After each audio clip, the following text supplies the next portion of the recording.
Published 0528s, the 12th of November 2017. Updated 0626s, the 12th of November 2017. Prince Charles led services at the Cenotaph on Remembrance Sunday as millions around the country honored Britain's war dead with a silent tribute. The Prince of Wales laid the head of state's wreath at the Cenotaph for the first time, followed by Prince William, Harry and Andrews as the Queen, Prince Philip and Camilla watched from the Foreign Office nearby. Theresa May led out politicians including Jeremy Corbyn, Vince Cable, John Bercow and Boris Johnson as they also laid floral tributes at the monument to those killed in combat.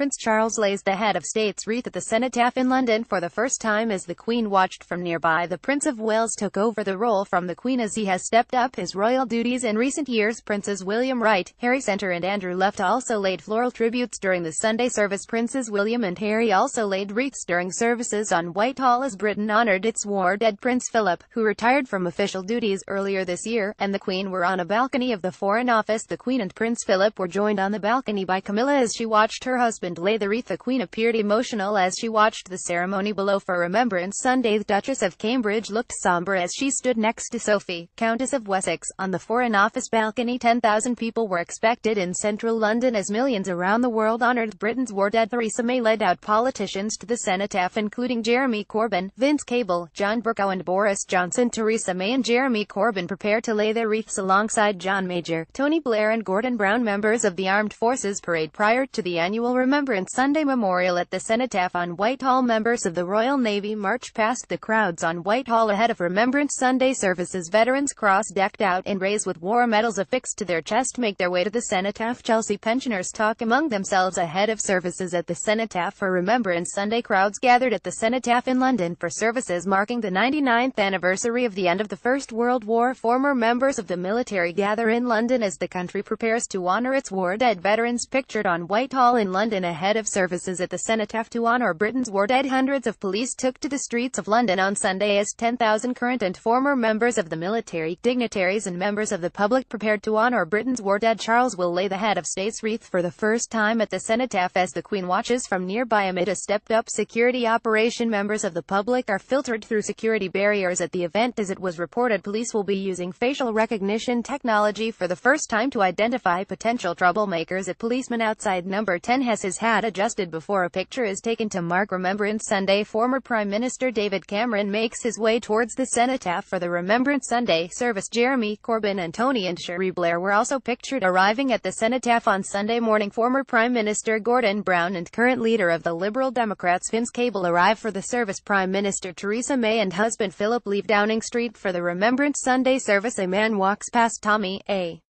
statue of a First World War soldier by artist Ray Lonsdale, as the sun rises in Siha. Meanwhile, Britons around the world held their own remembrance services, including troops on deployment in Kabul, Afghanistan. Officers laid wreaths at a military base in the Middle Eastern country as a brass band played to honor those killed in the First and Second World Wars, and in conflicts since. In Hong Kong, services also took place at the city's Cenotaph, organized by the Hong Kong and China branches of the Royal British Legion and the Hong Kong Ex-Servicemen's Association.